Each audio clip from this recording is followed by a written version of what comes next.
Okay, I'm probably going to be sideways again. I had a new theory, and I'm guessing it's not working.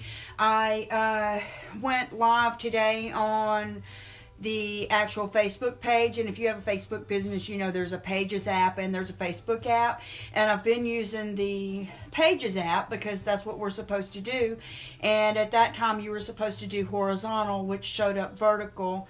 So today I did it with back on the actual Facebook page. Hey, I'm explaining that if I'm sideways, I'm sorry. Can you tell me if I'm sideways or not, just so I'll know ahead of time? It's a little bit crazy here. Let's see. There's my, yep, I'm sideways. Golly. I hope y'all will forgive me for being sideways. I was just trying out a new way of doing this, and I can't change it now, so hopefully you can turn your thing some kind of way, and I won't go live back on the Facebook page instead of through the app again. But I thought I had figured something out, and apparently I was wrong. So I'll go back to the other way here shortly. But what I want to do today is use, and I've never used this before. These are brand new, and it's called Apoxie Sculpt. And it's made by Aves, A-V-E-S. And I've got a link to it, and I'll put it in the comments after we finish, if you're interested in it. But I've, read up on it and went to their website and everything last night and figured out all I can figure out ahead of time on what to do.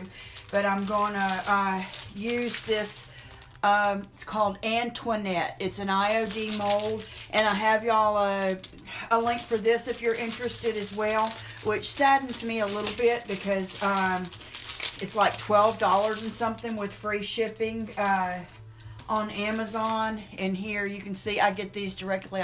There you go. It's $26 at my store. $12 and something. I paid more than that wholesale. So that's sort of sad how it happens with retailers and with big stores like Amazon and Walmart. They can buy stuff so much cheaper. They can actually sell to you cheaper than we can buy wholesale. So you'll get an awesome price on this, cheaper than I got at wholesale. But to me, this is a beautiful mold, and I'm going to put it on this, which is going to be, this is the drawer to the furniture piece that's going to be for our February. Instead of calling it Pass the Hat, there were so many people confused about that. I'm just going to make it be a $10 class, and it's going to be our February $10 class, is putting a paint finish on the piece of furniture that this drawer goes to.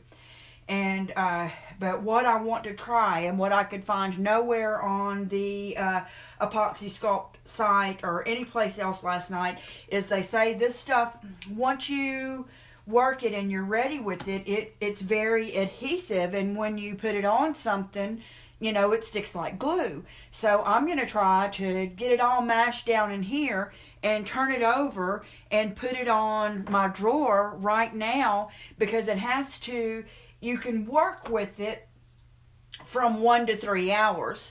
But it takes 24 hours for it to dry and harden. And instead of trying to figure out how to glue it on here later, which I would do with wood glue if this doesn't work, I'm going to go ahead and have enough of it on here where I can leave it in the mold so that it gets this beautiful shape, but it'll be stuck to that in the tomorrow at this time, which is what I'm hoping for. But one thing I need to do first, and so I wanted to just show you the whole part, is find the center of this and find the center of my drawer. Center on this is 5.5 inches. And the drawer, and when I get to working on the drawer part, I'm going to tilt the camera down, but because I'm fixing to work with the Apoxie Sculpt here, I wanted to leave it up. But what needs to happen is I need to find the center of everything, and I'm going to mark it with a marker. This drawer is right at 23 inches. So what's half of 23? 12 and 12 is 24, so what, 11 and a half? So I'm going to mark this. Let's see if I can mark this with a marker at the center of 5.5.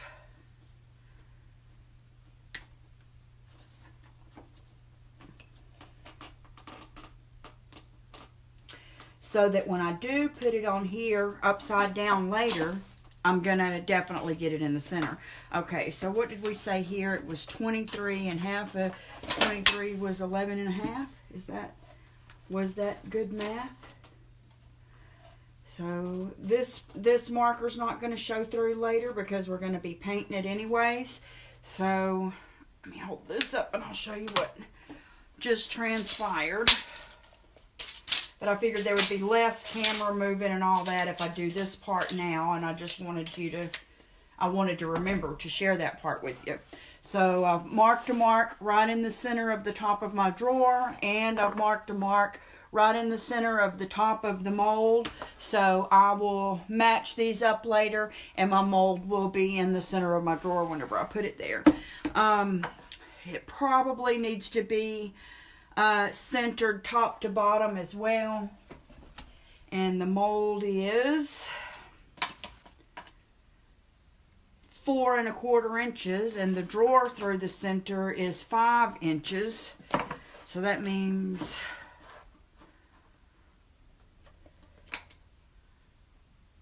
there's a 1/2 inch there, almost a 1/2 inch there. Move it down a little bit. That's going to be pretty dang close. We're going to go with pretty dang close and mark a mark across the top to line this up with, go in that direction as well. And I'll put one at the bottom because it's, like I said, it's not going to show when we paint the drawer anyways. So there I've made an indication of where it should go when we put it on the drawer. None of that is like the important part to share with the Apoxie Sculpt today, but sometimes we get carried away with stuff. And this is called Antoinette. That's when IOD was still with Prima, so that's the one we're going to work on. I also went and got a link earlier for some gloves.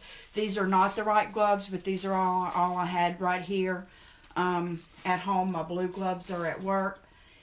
But I had some of these poly gloves that I'm going to use them, but the right kind of gloves that fit on your hand good, the nitrile ones like they use in doctor's offices, those are the ones that are best for this.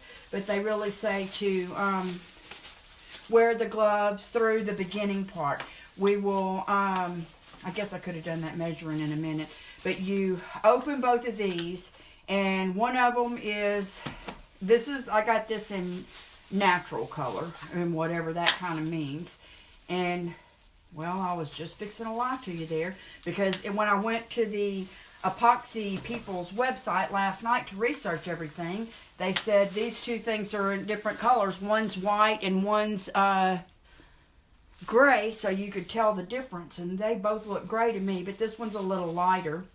And this has modeling compound, and this one says modeling compound. Permanent, self-hardening, waterproof. You can apparently use this on stuff you're going to use outside. Here on the back, I'm going to read you this part. For 30 minutes, it's sticky, and it has the most adhesive quality. So within 30 minutes, we're going to get it on that drawer. Within 1 to 2 hours, it still continues to be easy to work with. Like if we wanted to smooth something out, move something in, try to moisten our fingers to get a little bit of the fingerprints or whatever off of it. Between 2 to 3 hours, it's starting to set up, and it's formable on the details. People actually sculpt with this stuff, like make a big hunk of it and cut out with a knife or whatever and make a cute sculpture. In 24 hours, it's hard cured and waterproof. Okay, so you're supposed to take, I have no idea how much it's going to take to go in here, so I'm just going to be guessing. And I had no idea it was going to be this stiff. It's really kind of thick. And these gloves are, I'm going to use, I've got some putty knives sitting here from painting. I'm going to use these.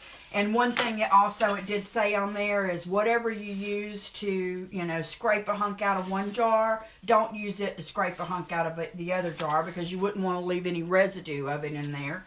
And, cause your stuff to start hardening. And I just really have no idea which is which, and you can see how hard it is to work with these gloves on. But having gloves on, period, is important, and I'm going to make it work. So I've got a pretty good wad of the dark one. I'm going to say that this was probably the one that would have been white if I would have not got the natural. But they make it, I wanted it to look more natural to go on the furniture, but they also make it where you can use the white and you can get little tubs of all kinds of colors. I watched a video on there last night where a lady was making drawer pulls and things like that, and I thought about doing that as well to go on here, but since I didn't have the right gloves and I knew I was going to be in a little bit of a bind,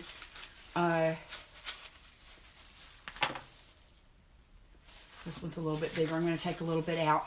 I watched on the videos that they did last night, and they weren't doing precise measuring. Some of their little wads of it looked bigger than and smaller than others, and as long as it was close, it still worked. But the part about, I'm trying to get this workable, and I don't know if you can tell, my fingers are just all stuck up in it with these gloves. But my husband was kind enough to bring me these that he uses to move the sewer hose in the camper. So that's some gloves is better than no gloves. But I'm just trying to get this a little bit pliable. But when you start putting the two together, which is what I'm fixing to do, you wait until it's like not swirled. You want to make sure that this is crazy talk here, that they're a solid color. Then you know it's completely mixed, because it's not going to do right if you still have part of this one and part of the other one unmixed. It's not going to do like an epoxy with the epoxy type of epoxy and make into a solid thing. So this is crazy with these gloves.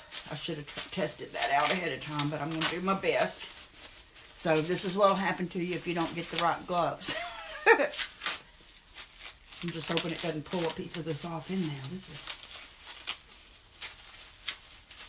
I can't do it with the glove, y'all. And I watched them say how important that was. So do as I say, not as I do.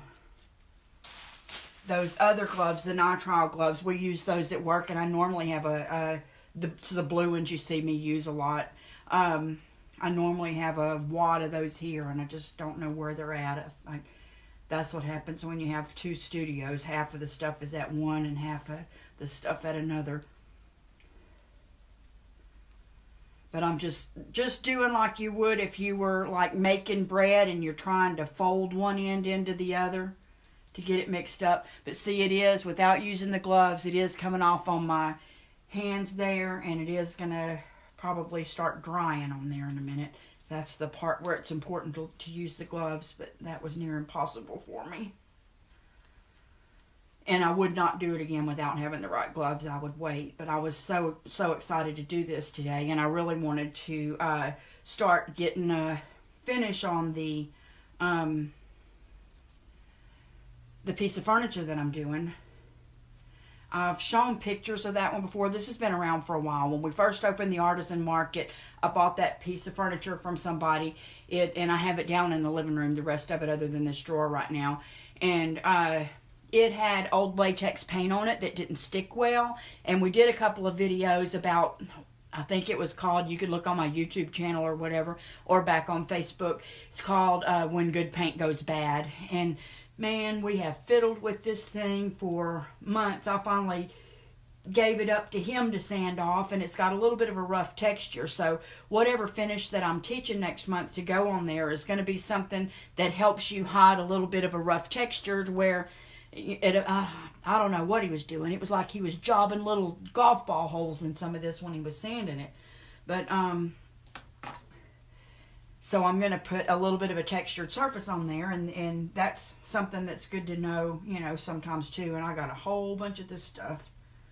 Okay, so this is another important part. It needs to rest for 5 minutes. So I don't know what we're going to talk about for 5 minutes, but let me put that down, close this up, and see if I can wipe any of this off with a baby wipe, because I do have some here. So apparently the resting is very important, or I wouldn't be doing it right now. But like I said, I went to their website last night and watched a couple of other artists doing different things. It's aves.com, it was very interesting. And they were like decorating some mason jars and some bottles and sculpting things out of it, making knobs. There were so many. Next time I do something like this, somebody say, Terry, leave those gloves on. What are you doing? But I also went to Lowe's to get, for the finish that I'm going to do on here, because I'm going to be doing it in my living room, and my husband hates me to do my projects in the house. That's why I'm usually hiding and doing them in this upstairs studio, but I can't bring that piece of furniture up here, and I don't want to bring it to work, and I don't want to work in the cold. So that's the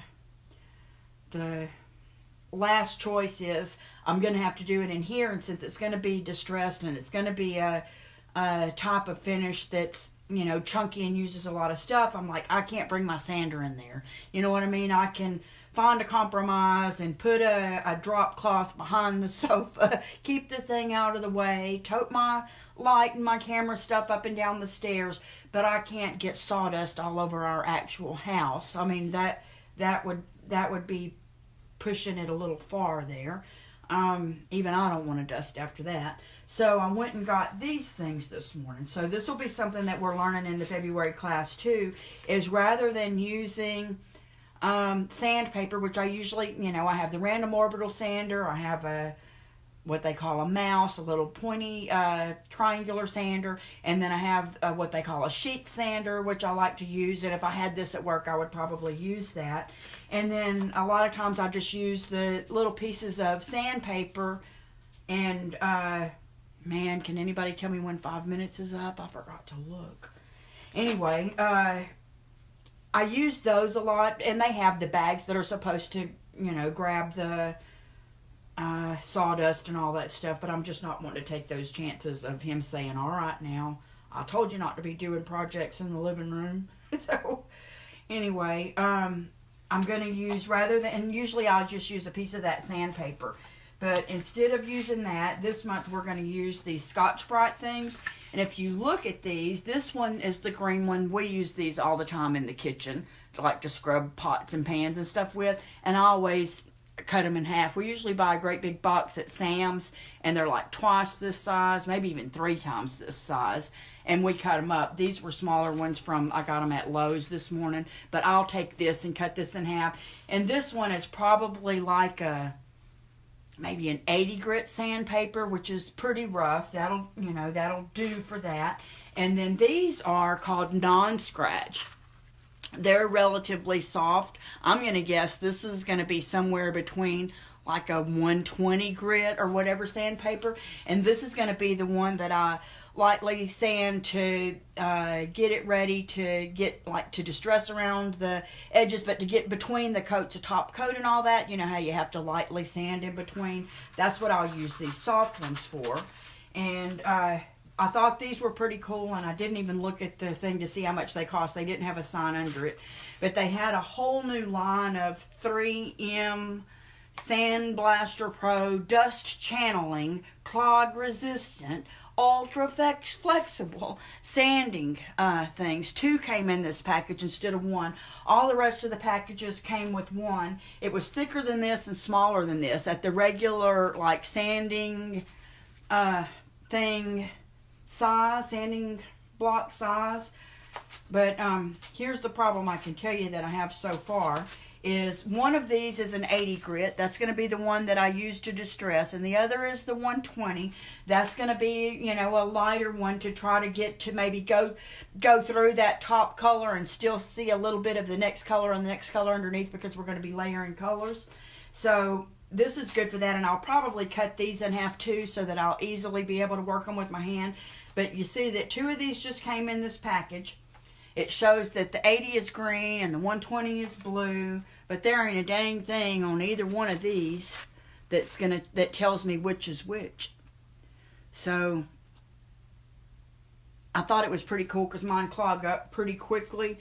But I'm guessing if I look at it and I feel it with my thumbs, this one has a lot rougher of a grit, so this is going to be my 80, and this is going to be the 120. And I'm thinking that that's going to be all I need in order to distress the piece, have 2 or 3 layers of paint showing, and all the stuff I'm going to need to do while doing it in my living room and not creating dust. All the magical stuff of that we need to know in the wintertime.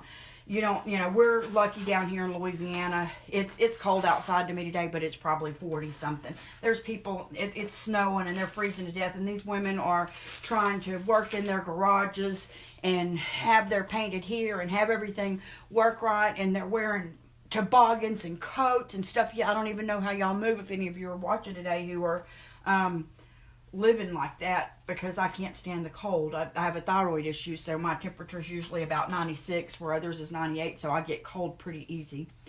Got most of that off my hand with a baby wipe. These are made out of bamboo, if y'all need a bamboo baby wipe.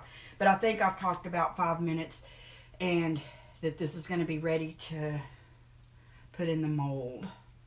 Try to stretch it out a little and get it in 2 or 3 pieces and put it in. I have wanted this mold for so long, and I was so excited to be able to get it. And whenever I was looking at it online before I started carrying the Prima line of products at our artisan market here in DeRidder, Louisiana, I wanted this one so bad, and it wasn't available for the price that y'all are going to find it on for Amazon if you decide you wanted it. And I have tons of these molds. I know you've seen me working with them before, and I've used the paper clay, which is nice. I've used the amazing casting resin. With the paper clay, you can take it out while it's still wet and then wrap it around the edge if you wanted to do a rounded edge of something. And, then use some painter's tape or something to tape it on there and let it dry to that shape. That's awesome. With the amazing casting resin, which if any of y'all are interested in that, let me know and I'll get the link for it, because I have it, I think, in my my favorite things for furniture painting supply lists, but if not, I'll look it up for you. Anyways, with that, within 5 minutes, it's hard already. It's as hard as a piece of wood, and it's ready. And so that's a real virtue for that one. But this one, and the others may be too, I don't know, but the reason I'm trying this one now is it's going in the same fashion as the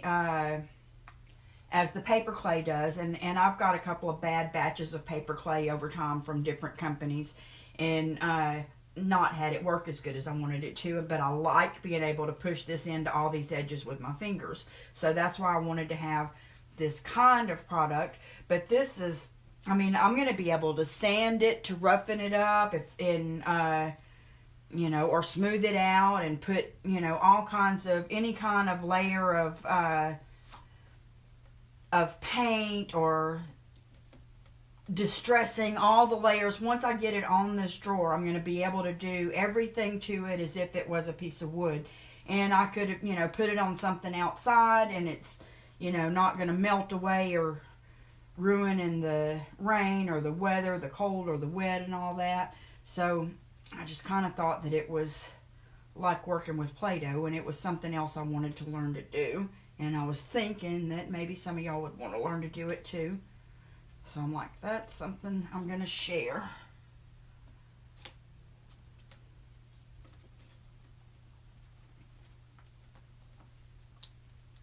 Well, I didn't do too bad. I'm not going to have a whole lot left over. I'm going to try to make, roll out some kind of little beads or something with my excess. I'm not going to just waste it. I'm going to play with it.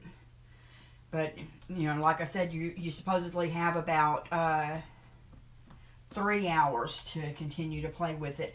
I'm thinking, and I could find this nowhere, so all I can do is think.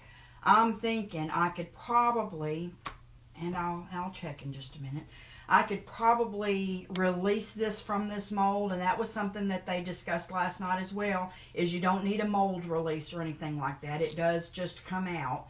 I could roll this right on out of this mold and release it now and then place it on there, but I've got all my measurements on the outside that we made in the beginning, so I'll probably just go with my original plan so that my placement will be good.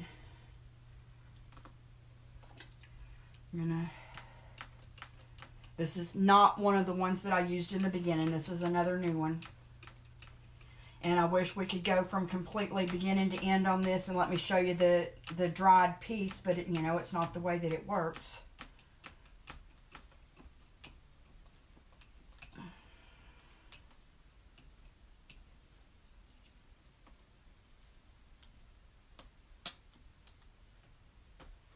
But if you go and look at like getting a wood or a faux wood decorative piece like this to put on a piece of furniture to change the way it looks and make it look older or fancier or whatever, you're going to pay a whole lot more than you would for the supplies of the Apoxie Sculpt and the mold. So, and you can make as many as you want for, you know, ever how many years as this lasts. Trying to look now and see that it's like not sticking outside of the edges of the mold, so that I have a completely good form of the shape that I'm trying to get of the Antoinette mold.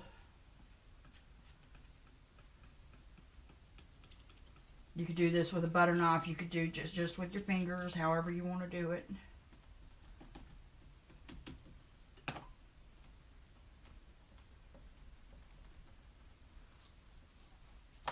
I don't believe I could roll it out of there right now the way you can with paper clay. With paper clay, I would pull this on out of the mold right now, and if you want to see that, I do have old videos of that. You could probably just search mold, M-O-U-L-D. Okay. There we go. Let's see if I can get this to where you can see it. I'm probably going to have to turn the camera down a little bit. Sorry if I'm making anybody dizzy.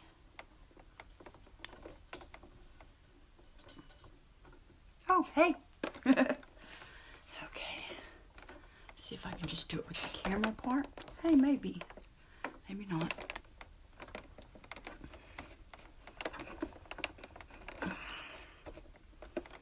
Well, there we go. This will work like this. There we go. Okay. Remember our marks. I'm going to line that one up and line up with that line on top. Line up with that line on bottom to make sure I'm straight. And mash it down. You see that? I've just got it in line where we wanted it. I'm hoping I'm not pushing too hard and squeezing out any excess, giving myself a mess for later. But it's not going to come out for me to see. Can you still see it? Apparently at this point, during that first 30 minutes, which we're still in, that's when it has the best adhesive quality. So I'm going to